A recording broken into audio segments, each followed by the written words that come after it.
Today, I would like us to understand deeply in our life that all of us here in church and everyone else, maybe not in church today, is called by God. Amen? Let me repeat that. Each and every one of us here present in the church, and there are others who are not here with us today, all of us are called by God. Now remind the person beside you and tell that person beside you, you are called by God.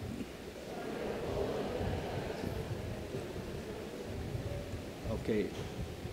Now, the call of God in our life, sometimes iniisip natin, pag sinabing call of God, magiging pare na. Or for some, magiging madre na. Okay? For some, to be a deacon, to be a bishop. But you see, the call of God in our life is a simple invitation. An invitation to follow Him. And that call of God in your life is an upward call. Okay? It's an upward call. That call is for you to be more than you are now. Amen? Kaya pag sinunod mo yung calling na yan, when you begin to listen to the call is an invitation of God to follow Jesus. Amen? Because only Jesus knows the path. Siya lang nakakaalam. In fact, Jesus said, I am the way, the truth, and the life.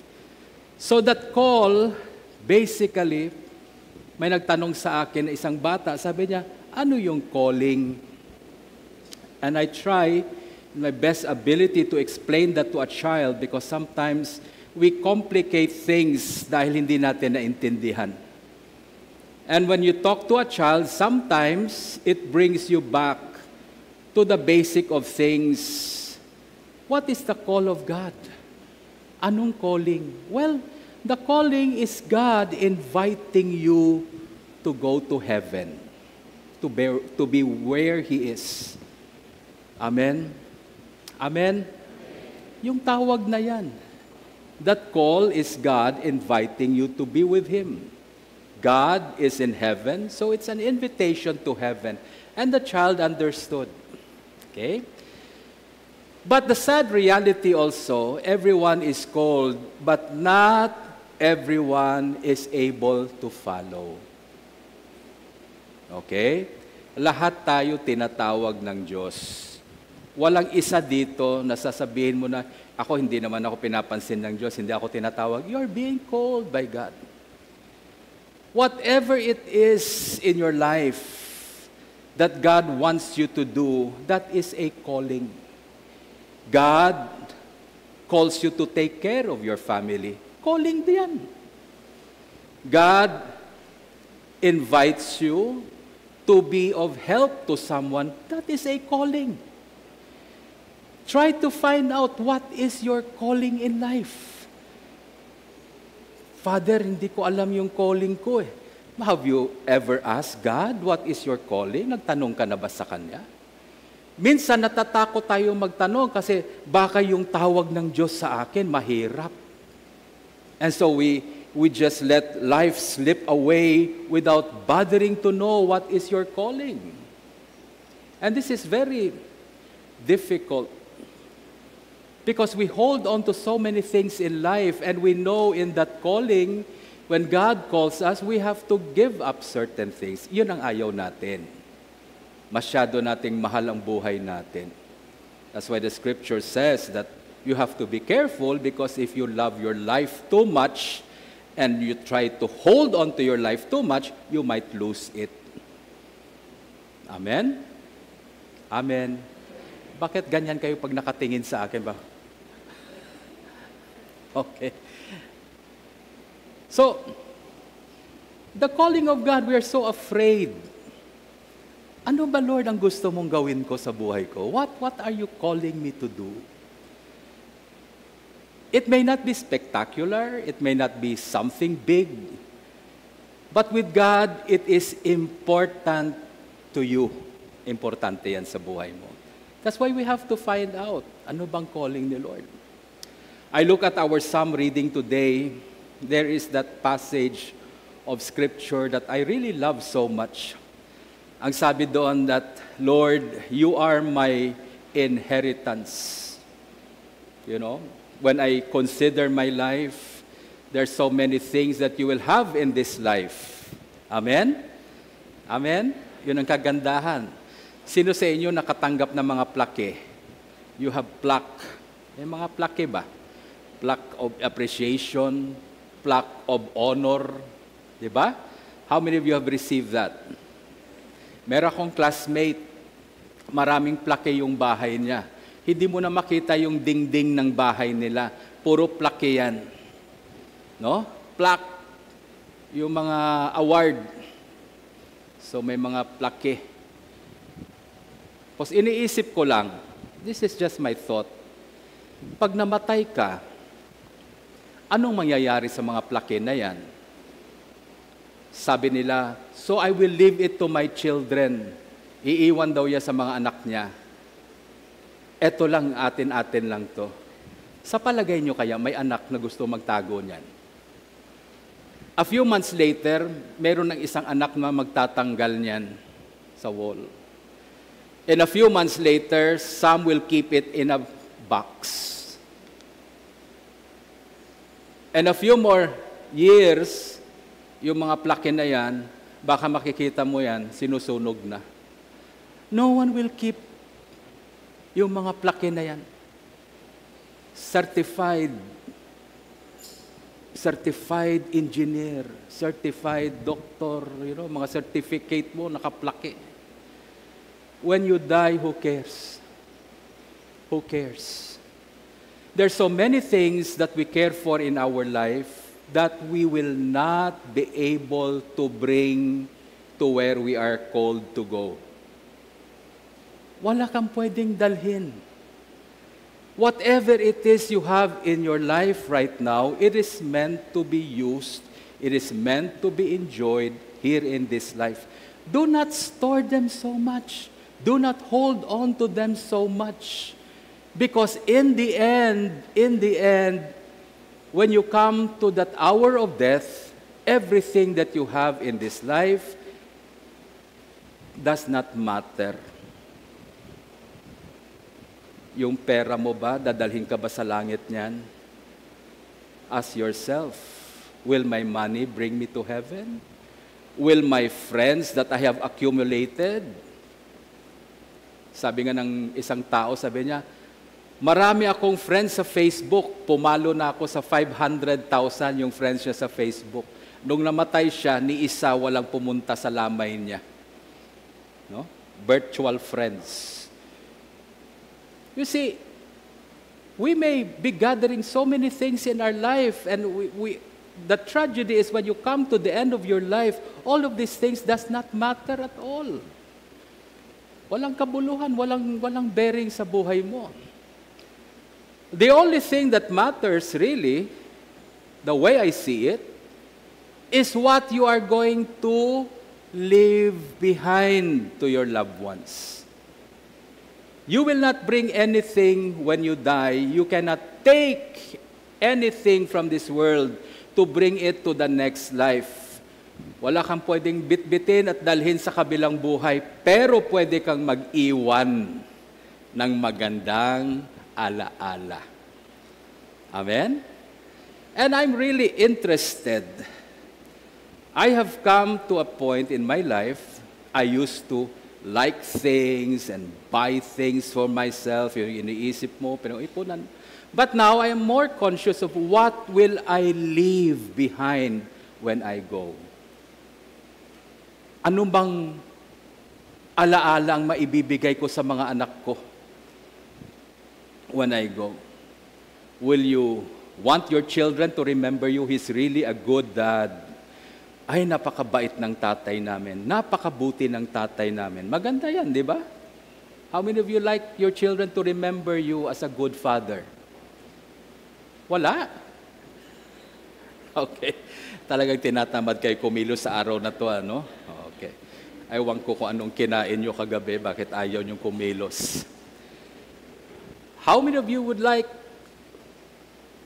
for your friends to remember you? Masasabihin nila nung namatay ka na, nakahiga ka na dun sa kabaong mo, di ba? Suot-suot mo yung pinakamagandang barong, pero may punit sa likod. Nakahiga kang ganyan. Isa-isa yung mga kaibigan mo akyat. Merong hindi makapagsalita, iyak ng iyak. O, di ba? Ang ganda, di ba? Sana kung pwede panoorin yan, ano, nasa langit ka. Lord, pwede ko bang mapanood yung lamay ko? And your friends will say, you know, itong kaibigan namin is a very thoughtful person, a very considerate person. You know, all the positive adjectives you'd like to hear them. But for me, again, there's only one thing I would like to hear from my children. One thing that I would like to hear from my friends. One thing that I would like to hear people say when I go. Ito ang gusto ko marinig, sabihin nila. This is a person who really loved his God. That's the best. I would like my children to remember me as a person who really loved God. Who really loved God, that I would follow God wherever He would take me. I would like my friends to remember me. Ito yung kaibigan namin na talagang a creature of God who loves His Creator so much. I desire that. So, kailan ko gagawin yan? Sa araw na nasa kabaong na ako? I will start today. If that is how I want my family, my friends, and people to remember me, I start working now. Okay? I start working now. And the best way to show that you love God is you follow God. Amen? You follow Him. Wherever He calls you, whatever the calling of God, whatever He tells you to do, you keep on following Him.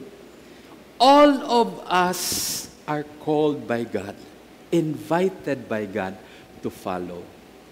But sad to say, not everyone will follow. Not everyone will be able to follow. Why? Bishop, bakit hindi lahat susunod? Why? Because to follow Jesus is very, very, very difficult.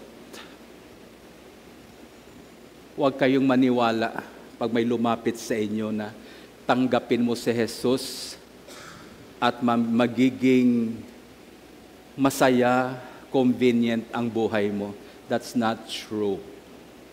That's never true. To follow Christ is difficult. Amen? Sabi nga nila, the road to hell is easy. You don't need to do anything. Just flow.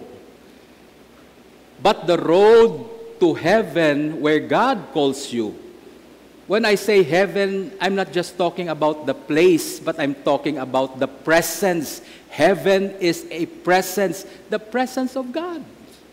Heaven can be anywhere in this world now, where God is calling you to follow. Yan ang langit. And the road going there is very difficult. Kaya nga may kasabihan, di ba? It is the road less traveled. The road less traveled. It means that only a few travel on that road. Because that road is difficult. Christianity is not for wimps. Christianity is really for strong people. That's why, as you walk to follow Jesus, He disciples you. He teaches you along the way. He molds your character to be strong because that's the only way you can follow Him. Bakit mahirap, Bishop? Why is it difficult? Our gospel today speaks about it. Why is it so difficult to follow Jesus? Number one, in our gospel today, to follow Christ means that there is a probability of rejection. Now, we don't want rejection in our life. We want to be accepted all the time. Amen? We want to please people. We want to make people happy. We want the approval of people. Some people in this world live their life only to be approved by others. That's why it's difficult, because when you follow Jesus, there will be a probability of rejection. Nakita natin yan. In the first part of the gospel, Jesus and His disciples, they were walking through Samaria, and Jesus was teaching. Jesus was trying to do good for the people. But the Samaritans did not accept them. Kaysa sobrang galit ng dalawang disciples, sabi nila, Jesus, shall we call fire from heaven and burn these people? Sunugin na lang natin itong mga taong to. And Jesus said, you know, you don't know what you're saying. I did not come to destroy men's lives. I have come to build, to help, to save lives. You see, that's the first difficulty in following Christ. The probability of rejection. Or ang tawag natin dyan sa atin, sa simbahan, persecution. Okay? Persecution or rejection, people will not like you. People will hate you. Meron akong dalawang cellphone. Ang isang number ko, I keep it for my loved ones and very close friends. Pag nag-ring yan, enjoy ako kasi ang text dyan, either I love you or thank you. Yan ang mga text dyan. Pero meron akong cellphone na public. It's open to everyone. Dyan ko natatanggap yung mga message na walang hiya ka, Kristiyano ka, gago ka. Nandun, yung paglalait. Sigurado ako after this Sunday, bukas may text na naman sa akin. But that's part of my life. Kaya nga dalawa yan eh. And I read both. I read the things that my loved ones would text me. I also read what people think about me and what they say about me. Bobo ka, wala kang kwenta. I don't know, you get to read that. Because there is always the probability of rejection. If Jesus, perfect man, Jesus 100% man, 100% God, Jesus the Son of God who is good and kind, He was even crucified to the cross and rejected by so many. Ako pa kaya? So that's the difficulty of the Christian walk. That's the difficulty of following Jesus. Isa pa lang yan. The second difficulty in following Christ, first is the rejection. The second difficulty is when you follow Jesus, it is not comfortable. Amen? Hello? Hindi komportable. May Sunday na nagmimisa tayo dito. Nakikita ko kayo, brown out. Nakikita ko, paypay kayo ng paypay. Pero kahit gaano kapaypay, yung pawis ninyo ganito kalaki pa rin. No? Minsan, kahit brown out, nakatutok yung electric fan sa akin. Nakatutok sa akin. Pero gamon pa man, pagkatapos ng misa, yung undershirt ko, pwede yung pigain. mapupuno yung isang baso ng tubig. I still sweat. Coming to church, supposedly magwi-worship tayo kay Lord, is not even comfortable sometimes. Kaya meron nang tumawag sa akin, ipapa-aircon daw yung church. Gusto nyo bang aircon natin yung church natin? Wow, amen ka agad, di ba? Ako rin. Masusuot ko na yung mga makakapal na vestment. Ngayon, ang sinusuot ko yung light lang. Kasi madidehydrate ako pag sinuot ko yung mga vestment na makakapal. You see, we want everything comfortable in our life. We fight for our convenience. Okay? Marami tayong pinaglalaban na convenience. Sa simbahan, gusto ng isa, umupo talagang malapit sa electric fan. Kaya pag na-late siya at may nakaupo na doon, sama ng loob niya, sama ng tingin niya. Parang yung upuan na yan, parang may pangalan niya na. Ako dyan. You know? We fight for our rights. To be comfortable, to be convenient, to be easy. The Christian life is not comfortable. Kaya nung may gustong sumunod kay Jesus, sabi niya, Jesus, I would like to follow you. Siguro nagandahan siya sa teaching ni Jesus. You know, sometimes na-attract siya kay Jesus. Like, well, you know, he's so anointed, so good. Doon sa Manaling, when I went up sa isang mission church natin, sabi ng mga bata doon, tinatanong sila ng mga magulang, paglaki nyo, anak, anong gusto nyo maging? Magiging bishop. Lahat ng bata gusto maging bishop. Sabi ko, ay, salamat. They see me, and you know, you see me sometimes, suot-suot ko yung sing-sing ko. When I was in Cebu, may nag-kiss sa ring ko. An elderly lady who just got off from her Mercedes-Benz. Pagbaba niya sa kotse niya, may mga yaya siya. Tapos nakita niya ako, nakita niya yung cross ko. Sabi niya, are you a bishop? Sabi ko, yes, ma'am. Then she took my hand. Kinuha niya yung kamay ko at humalik sa singsing ko. Nung nakita niya yung singsing ko, sabi niya, that is a very beautiful ring. Kaya tinignan ko rin yung singsing ko. Sabi ko, oh nga, no, ang ganda. And she kissed and held my hand for a long time looking at my ring. Tinitingnan niya yung singsing ko. Sabi niya, where did you get that made? Saan niyo pinagawa yan? Nakalimutan ko, hindi ko alam kung anong store yun. Sinabi ko na lang sa kanya, secret.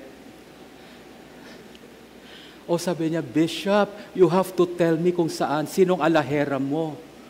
Akala niya siguro, ang dami kong alahas. Isa lang to. Ito lang yung suot ko. You know, you get so pumped up and you think that, you know, this is the Christian life, it's prestige and honor and beautiful. No, it's not. The Christian life is not easy. It is not comfortable, especially when people start mocking you. When people start rejecting you, it will not be comfortable. Amen? Amen? Kaya magsisimba tayo kahit walang aircon. Kung may aircon naman, baka magreklamo kayo, Bishop, napakalamig. Ayaw namin magsimba, sumasakit yung kasuan namin. So patayin na naman natin yung aircon. 'Di ba? So kung mainit, reklamo. Pag malamig, reklamo. Kahit nang ano, magreklamo. Kasi we want comfort in our life. Christian life, following Jesus is not comfortable. The third thing about following Jesus, why it is difficult. Because sometimes makakarinig ka kay Lord ng ganito. Let the dead bury their own dead. You know what that means? Huwag mo nang atupagin kahit sino pa yan, mga kasalanan yan. Ayaan mo yung mga makasalanan maglibing ng kapwa nilang makasalanan. You will hear that from the Lord. One time, we were in Cebu. My sister called me up.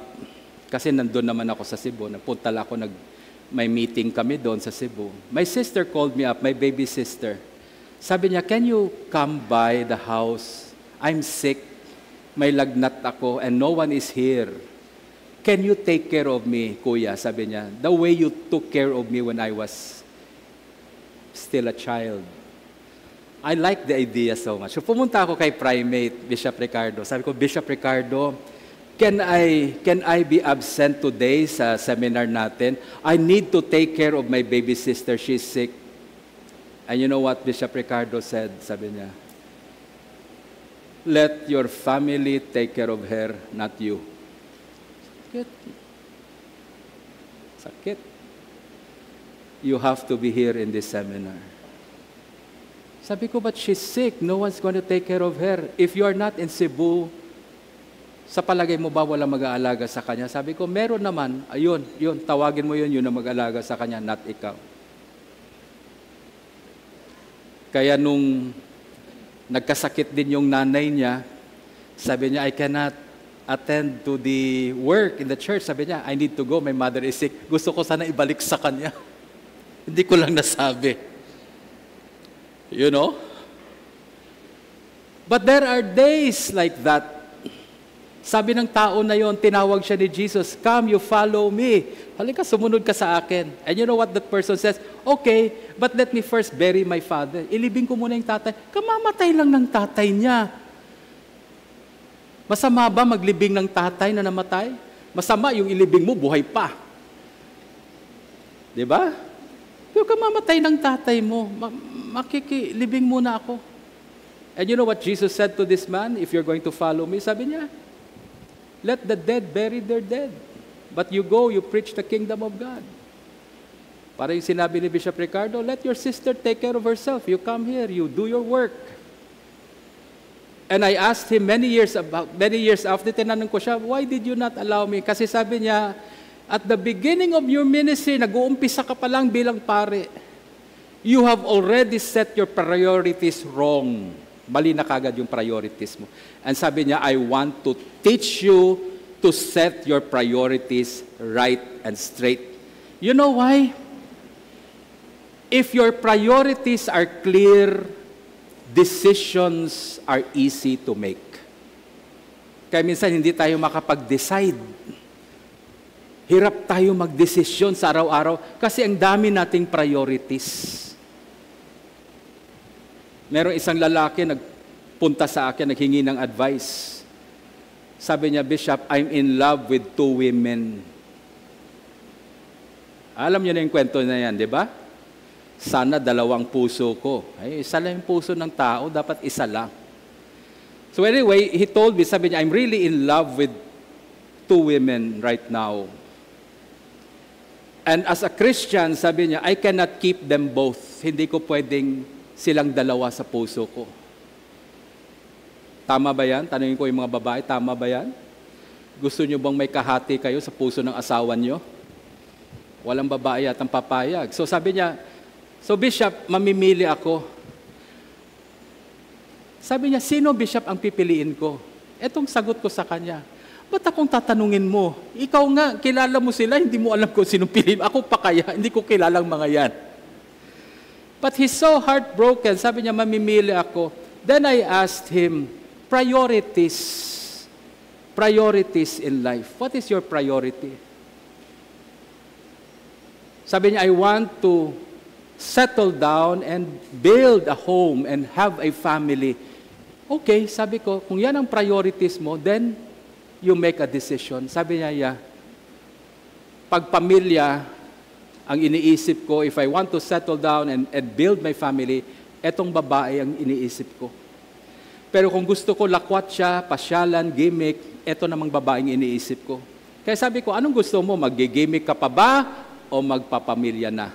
Sabi niya, gusto ko magpamilya na, Bishop. Gusto ko magkaroon ng pamilya. That is your priority? Yes. Now, anong decision mo? Sabi niya, etong babae na to. You see, when your priorities are clear in your life, you can now make decision. Madaling magdesisyon. I want to follow Jesus, pero nahirapan ako, pero hindi ako sure, ano ba, Bishop? Will I follow Jesus or will I not? Ito lang tanong ko. Sinong pinakamahal mo sa buhay mo? Who do you love most in your life? In my case, sa Psalm reading kanina, my inheritance is the Lord. He's my inheritance. Whatever I will receive in this life, in this world, I will lose it. There is one inheritance that when you receive that, you cannot lose that. That is the Lord. The Lord is your inheritance. When you have Jesus in your life, you cannot lose Him. If you don't want to lose Him, He will always be yours. Kaya yun ang iniisip ko. I have a good inheritance. The Lord is the portion of my inheritance. So, who is the most important person in my life? Who do I love most? It's Jesus. It's Jesus. If you make that decision, if you make that priority, sinong pinakamahal mo sa buhay? Si Jesus. Then the rest of the questions, susunod ka ba? Pupunta ka ba? Lalakbay ka ba kasama niya? Madali ng desisyonan yan when you already know your priority. The fourth thing that makes it difficult to follow Christ, because there will be a separation that will happen. Hello? Hello? Ayaw natin yon. When you follow Jesus, sometimes you will be separated from the things that you love to do. You'll be separated from people. In other words, when you follow Jesus, you will say goodbye to many things. Kaya mahirap. Mahirap. Kasi may mga bagay sa buhay natin, ayaw talaga nating bitawan. We don't want to let go of so many things in our life. Even though the things that we are holding tightly in our life will never bring us to heaven. Tingnan mo sa buhay mo, ano ba yung bagay na yan na hinahawakan mo talagang mahigpit sa buhay mo? Tanungin mong sarili mo, will that bring you to heaven? You have friends that you maintain. May mga kaibigan kang toxic kahit na unti-unting napopoison ka na sa kanila. You still keep them. You're afraid to let go of them. Meron akong kinakausap na tao, gano'n ang problema niya. Sinisiraan siya, inaaway siya ng mga kaibigan niya, but he cannot let go of his friends. And I asked him, why? Why will you not just walk away from them? Altong sabi niya, pag nawala ako dyan, ichichismis nila ako, alam nilang sikreto ko. So I cannot let go of them because they might destroy me if I go, wow! Sabi ko, lungkot naman ang buhay mo. Kapit sa patalim. You know? There are people that have to go for you to grow. Amen? Hello? Sometimes you have to let go that you may grow and move forward. There are friends that you have to say goodbye. There are friends that you have to part with because of the call of God in your life. So those are the four things that we need to consider. Our Old Testament reading is an example of this. Elisha. The prophet Elijah came to him. Ang sabi ng Diyos kay Elijah, you go, not anoint Elisha. Sabi niya, you go, anoint Jehu and this other person to be king of Syria and king of Israel. But when you go to Elisha, put your mantle on him, your cloak on him. What is that? There is now a passing on of authority. Now take note, Elijah is an established prophet. He occupies the office of the prophet and he's so anointed by God. Elisha, the person that will replace him, Elisha is a farmer. It's not a prophet. Nandun siya, nung dumating si Elijah, nandun siya, nag-aararo siya. He is at the peak of his career, enjoying his life in farming. You know, ganun tayo minsan, tatawagin ka ng Diyos sa pinaka-peak ng buhay mo. Yun ang ayaw natin, kaya maraming tao talagang hindi sumusunod sa Diyos, sa kay Kristo.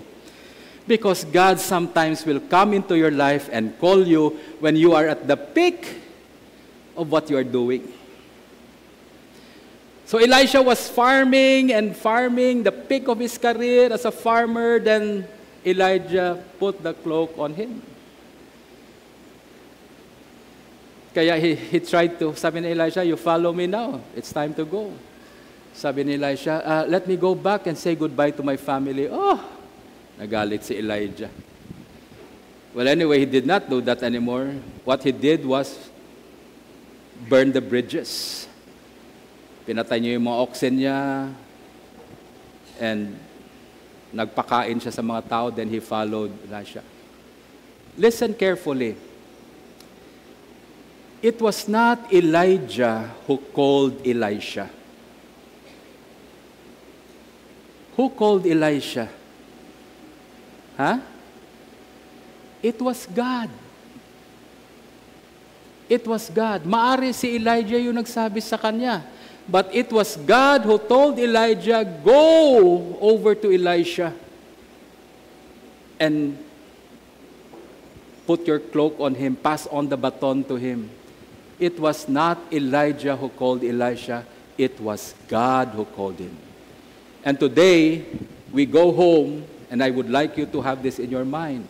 The one who is calling you, inviting you to follow him by following Christ is no more, no less than God himself. Amen. Kaya dito sa simbahan, pag sinabi ko, okay, you do this, you do that. Oh, si Bishop lang naman nagsabi. Si Bishop lang naman nagsabi. Pasukin mo sa isip mo. It's God who calls you. Amen?